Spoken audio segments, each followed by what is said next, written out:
शुरू करते हैं। नमस्कार, ये आकाशवाणी का इलाहाबाद केंद्र है। अब आप सुनील से कल के ताजा समाचार सुनिए। पहले मुख्य समाचार।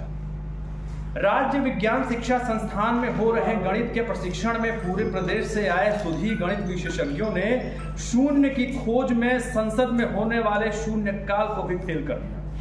अंतिम सत्र में आए शर्मा सर ने अपने अनोखे अंदाज से प्रतिभागियों में यात्रा की थकान और इंतजाम की खट्टी मीठी बातों को इस तरह से खारिज कर दिया। कपिल शर्मा के जोक से भी ज्यादा मजेदार और एच.सी. वर्मा की फिजिक्स से भी ज्यादा लच्छेदार बातों ने शर्मा सर की टीआरपी पूरी तरह बरकरार रखी। तालियां बजा दीजिए शर्मा सर। 3 अंकों की सबसे छोटी संख्या पूछने पर दिए गए एक बालिका के गलत जवाब से जिस तरह उन्होंने अपने सत्र का खाका खींचा, वो कब अपने अंत तक पहुंच गया, प्रतिभागियों को एहसास ही नहीं हुआ। अपने व्यक्तित्व का उदाहरण देकर जिस तरह उन्होंने हम सबको व्यक्तित्व विकास की सीख दी, वो वाकई हम सब के लिए अनुकरणीय रही। जोरदार तालियां। कार्यशाला के पहले ही दिन विद्वानों की सभा 2 खेमों में बटी नजर आई। एक वो जो रेखा को रेखाखंड कह रहे थे और एक वो मेरी तरह जो गुजरे जमाने की अभिनेत्री की यादों में मग्न थे। सदन एक और मुद्दे पर 2 खेमों में बटा नजर आया और वो था बिंदु। इस बिंदु के चक्कर में कार्यशाला का काफी समय जाया हुआ, लेकिन फिर भी बुद्धिजीवी बिंदु का क्षेत्रफल और त्रिज्या निकालने में अभी भी जुटे हुए। यही नहीं, एक और मुद्दा प्रतिभागियों के बीच काफी ज्यादा छाया रहा और वो था वृत्त और गोला। अब ये तो समय ही बताएगा कि वृत्त गोला में किसमें त्रिज्या अधिक है, किसमें कम, मगर एक और बात को लेकर प्रतिभागियों में जंग रही कि आखिर पीछे बैठे लोगों को अपनी बातों से अपना प्रभाव छोड़ने में तीव्र सर क्यों लगाना पड़ रहा है। ताकत तो आखिर क्या है और स्टेबिलिटी क्या है और प्रोबेबिलिटी क्या हो सकती है, और साथ में जो सीरीज की बात हुई वो कैसे संभव हो सकती है। एक उत्साही प्रतिभागी, काफी ज़हीन प्रतिभागी ने एक कोण की परिभाषा को झुकाव बता दिया, तो पांडे सर ने उन्हें सही और गलत के फेर में उलझाकर उनकी गाड़ी निकालकर शून्य कोण पर पार्क कर दिया। द्वितीय सत्र के मुकाबले प्रथम सत्र का तापमान थोड़ा कम रहा, बल्कि काफी कम रहा। आकाश में प्रश्नों के बादल छाए रहे, मगर छिटपुट बूंदों के साथ लोगों के प्रश्नों के अरमान धीरे धीरे पांडे सर पूरे करते रहे, मुस्कुरा मुस्कुरा के। सुना था लोग 95 के फेर में पढ़ते हैं, लेकिन कल पारुल मैम ने हम सभी प्रतिभागियों को 61-74 के फेर में डाला।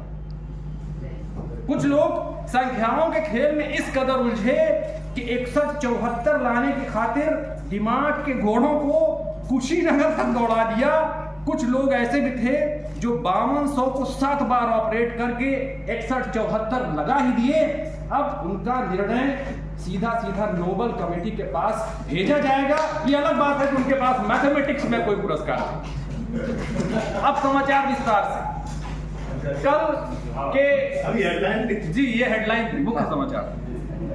कल के सत्रों का आयाम इतना विस्तीर्ण रहा जितना कि, बारीक बात है, ध्यान से सुनिएगा, कल के सत्रों का आयाम इतना विस्तीर्ण रहा जितना कि पारुल मैम द्वारा बिना कागज कलम के ली गई वो पुरानी क्लास, जिसमें पूरी की पूरी बीजगणित उन्होंने खाली हाथों से पढ़ा दी। एक बार जोरदार तालियां पारुल मैम के लिए। तो यहाँ पे है नहीं, गणित की इस कार्यशाला में आकर पता लगा कि आखिर 2 और 2 5 कैसे होती है, वो भी बीजगणित से।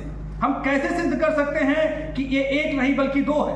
हालांकि ये बात हमें गणित के विद्वानों के बीच ही सिद्ध करनी पड़ेगी, क्योंकि अगर माघ मेले में किसी घूमते हुए भुवनार्थी को हम पकड़कर तख्ते पर बैठाकर a × b = b × a समझाने लगे तो शायद उसका पारा गर्म हो जाए और कदाचित हम कंटापित भी हो जाएं। अब आइए सुनते हैं मौसम का हाल। पहले कार्यशाला के पहले मिली हुई विज्ञान किट के मौसम का हाल। एक संरक्षणवादी मां साहब पिछले 3 वर्षों से जिस विज्ञान किट को ये कहते हुए निकाल ही नहीं रहे थे कि साहब आएंगे तो पूछे तो हम क्या बताएं। एक माटे साहब जो पिछले 3 साल से विज्ञान किट को निकाल ही नहीं रहे थे और ये जवाब दे रहे थे कि साहब आएंगे पूछेंगे तो हम क्या बताएंगे। हाल ही में उनकी जंग युक्त अलमारी का प्रबल जंग युक्त ताला खुला। जब किट को खोला गया तो उससे केवल एक ही विषय पढ़ा जा सकता था और वो था कीट विज्ञान। और अब कार्यशाला के बाद के मौसम का हाल ये तो निश्चित है कि शुक्रवार को मिलने वाली तहरी अब हमें हाथ से बना वृत्त नहीं बल्कि गोला नजर आएगी। कुछ उत्साही एमडीएम के भगोने को 3 तरफ से जोड़कर उसके अंदर का आयतन आंकने की कोशिश भी कर सकते हैं, मगर सावधान, अगर एमडीएम प्रधानपति के अंडर में है तो फिर फूटने फाटने पर कुछ नहीं तो आपको फटकार तो मिलेगी, इसलिए बहुत सावधान। और मेरे जैसे एक्सीडेंटल मैथमेटिशियंस के लिए एक लाइन मैंने 2-3 लाइनें लिखी हुई हैं, आजकल बड़ा वायरल हो रहा है, खुली है पलकें झुकी, ऐसा कुछ गाना है, अब मुझे याद नहीं है, तो उसी पे मैंने ये सत्रों का 2 लाइन का बनाया हुआ है कि फलक से बेलन शिखर से शंकु।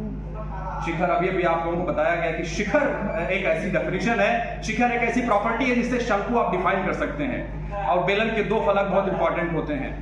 तो फलक से बेलन शिखर से शंकु त्रिभुज से प्रिज्म को दिखा रहे हैं। प्रिज्म को देखने का एक अलग ही नजरिया हमको दिखाई पड़ा कि त्रिभुज की तरफ से 3 भुजाओं की तरफ से आप प्रिज्म को देखिए, तब देखिए क्या मजा आता है। तो फलक से बेलन शिखर से शंकु त्रिभुज से प्रिज्म को दिखा रहे हैं, नोक से बिंदु व्यास से गोला।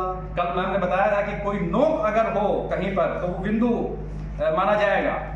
नोक से बिंदु व्यास से गोला, आलू से क्यूबिक बना रहे हैं,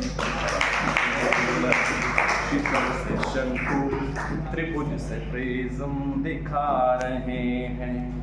और मेरे जैसे लोग जो एक्सीडेंटल गणितज्ञ हैं उनके सामने, खानदानी जो गणितज्ञ हैं, आप जैसे लोग जहीन लोग, उनके सामने मेरी क्या हाल होती है। जो खानदानी गणित के हैं वो, खानदानी गणित के मतलब एकदम चारों तरफ गणित ही गणित हो। जो खानदानी गणित के हैं वो मिजाज रखते है गर्म अपना। गर्म मिजाज इसलिए इस सवाल पे सवाल आगे पड़ रहे, जीरो पीछे पड़ गए, जब तक जीरो मिटा नहीं देंगे तब तक मानेंगे नहीं। अभी हमने कल देखा इस चीज को, हमारे बहुत जहीन यहाँ पर वार्ताकार हैं, गणितज्ञ हैं। तो जो खानदानी गणित के हैं वो मिजाज रखते हैं गर्म अपना, तुम्हारी चुप्पी बता रही है, तुम्हारी चुप्पी बता रही है, बीज गणित ये नहीं